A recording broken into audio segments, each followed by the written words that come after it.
Look, I was there for about 6 hours yesterday. First thing I've got to say, Madison Square Garden was packed.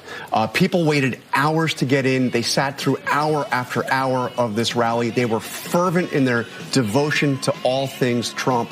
Trump has created a movement. There is no doubt. I cannot think of another Republican figure of my lifetime who could have come into a Democratic city like New York and put together anything like that. All right, this is a very rare moment because I got to actually give credit to CNN's Jake Tapper today, because it seems like he's one of only 2 to 3 people in the entire mainstream media who actually watched the Trump rally in Madison Square Garden last night instead of just talking about it and saying a bunch of nonsense.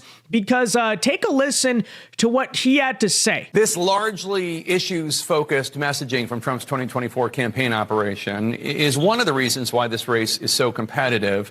A professional campaign appeals to a multiracial coalition focusing on issues where Trump polls better than Harris: immigration, the economy. And we saw some evidence of a political realignment with the very fact that yesterday Trump was able to fill the 20,000 or so seats at Madison Square Garden in Manhattan for his campaign rally. It's a feat that likely no other Republican presidential candidate would have been able to pull off, not in the modern era. Yeah. By the way, folks, if you're enjoying the content, please do us a big favor by hitting that subscribe button down below. And why should you subscribe? Because doing so goes a long way in ensuring we can keep bringing you these videos. We are about exactly now 7 days away from the election. It has never been a better time to hit that red button to support our work. But that's what happened last night, right? That is the reality, which is that Trump pulled off a pretty impressive feat by drawing a bunch of Republican voters to a place that they traditionally don't go, which is Madison Square Garden in New York City. Of course, the mainstream media, at least most of them, cannot say that without somehow insinuating that the entire thing was a Nazi rally, because one time, almost 100 years ago, some Nazis also did a rally there. But that jamboree happening right now, you see it there on your screen, in that place is particularly chilling because in 1939, more than 20,000 supporters of a different fascist leader, Adolf Hitler, packed the garden for a so-called pro-America rally, a rally where speakers voiced anti-Semitic rhetoric from a stage draped with Nazi banners. When a Jewish protester rushed the stage, the Associated Press reported, quote, instantly, a dozen or more stormtroopers set upon him, knocking him down and beating him as he held his head in his arms. Most of his clothing was torn from his body. Later, he was booked for disorderly conduct. Now, against that backdrop of history, Donald Trump, the man who has threatened to use the military against opponents he calls enemies from within, who has threatened to use the troops to quell what he says are lawless cities, and to use those troops to carry out mass deportations of immigrants, is once again turning Madison Square Garden into a staging ground for extremism. I still can't believe that actually aired on television. But, you know, this is exactly how you know that what must have happened at Madison Square Garden was actually a successful event. Right? It must have been really good if they're pulling out the Hitler thing, which they were doing before. Now they're completely obsessing not over anything Donald Trump said, but over a stand-up act that a comedian did in the beginning, where, by the way, he made fun of everybody. Okay, folks, it was not just Latinos or Puerto Ricans or Palestinians. Like, he was doing a stand-up act. That's what he always does. But, you know, when you have to cherry pick, when you have to spin the most ridiculous and unbelievable angles on it ever, such as if you do an event in Madison Square Garden that inherently makes you a Nazi, which apparently the fact that the Democrats have done their DNC, notably in 1992 for Bill Clinton, in 1976 and 1980 for Jimmy Carter. Apparently, they're also Nazis. And you know what? If every event that takes place there is trying to reenact the rally of 1939, then why don't we just tear down the whole venue? I mean, clearly it shouldn't exist. It has Nazi energy in it, right? It's so ridiculous.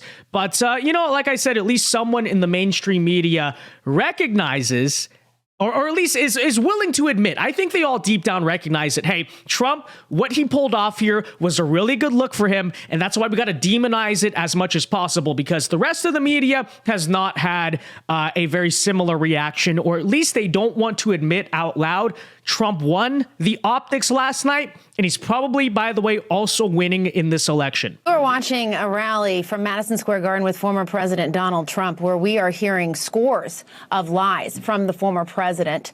He has come on stage and said a number of things that are just not true, starting with a number of things on immigration. He repeated his lies that there was no relief money for victims of the hurricanes in North Carolina and Florida and other states, because he claims that the government gave it all to migrants and that there was none left. That is patently untrue. FEMA had to set up a website to debunk that, and some people have not gone and gotten help that they needed because of those lies. He also repeated another lie that in Springfield, that thousands of immigrants were dumped in Springfield, Missouri illegally.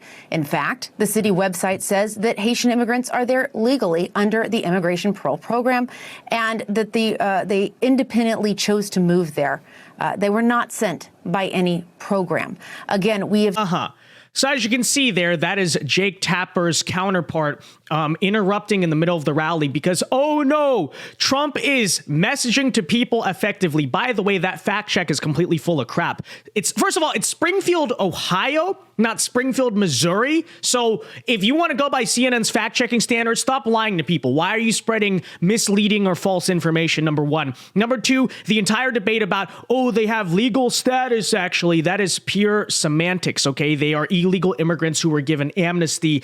Like that's just, you're arguing over stupid semantics when the point there is still the same. On the point of the hurricane relief, actually, yes, they did give a bunch of that money to migrants. So like that program is real. I don't understand the argument there. Also, when Trump says that no relief money got to the actual hurricane victims, yes, that's called hyperbolic political rhetoric. Okay, like he clearly doesn't mean literally not a single cent, but this is the standard of CNN fact checking. Like I said, they were pretty mad about last night, which once again must suggest it was a good look. It must have actually helped us politically. It's worth noting that while we showed you that joke about the pile of garbage that comedian made, he also said something else about Latino voters that I can't play because I know a lot of you are probably at the breakfast table with your little kids. And if we played it, you'd have to shut us off because it was so incredibly crude that it's a family program and we're just not going to do it. Yeah, okay. I mean, look. You can make an argument last night, and I think it's pretty valid, honestly, that they just shouldn't have let that comedian go up there and speak in the first place because you're a week away from the election. Why create any type of negative news story about yourself? I mean, you know, I get it. At the same time, you could argue, okay, you don't want to retreat, but okay, I understand all that. But what these people are also simultaneously showing, okay, in that insane pearl clutching, like this woman is literally about to cry because a comedian told a joke, is that there's no joy on these people's side, okay? Just literally the most unfunny, miserable people on the planet. And they're just completely losing their minds. Why? Because what happened last night, you know what else was on our side? The actual hope, the optimism, the joy. You know where that was? Madison Square Garden. You know where it is not? CNN headquarters, and you're seeing that time and again, and it's just getting dumber, okay? All these characters are in a complete meltdown. I mean, just take a listen to what Whoopi Goldberg had to say the next day. All of you. Talking about you, it's us. He's not going to, say, oh, you're with a white guy, I'm going to keep you from being deported. No, he's going to deport you and put the white guy with someone else. The man is out there. He's also... Yeah. These are very sane and normal people. Definitely. For sure. The right wing are the nut jobs. They believe in those crazy conspiracy theories like there are two genders and illegal immigration and crime is real in America. And inflation is a problem. Wow. All right, guys. With that said, I don't know what else to basically argue at this point. Just figured I would show you some of the deranged reactions because these people are flailing. Like they're losing. They don't know what to do. They're just, hey, oh my gosh, Trump is gonna... I don't even know what Whoopi Goldberg's talking about there. Overturn interracial marriage, make that illegal, and then deport people? It doesn't... What? I don't know. Okay? That said, let me know your thoughts. Be sure to leave a like on this video, subscribe if you are new, and until next time, God bless and peace.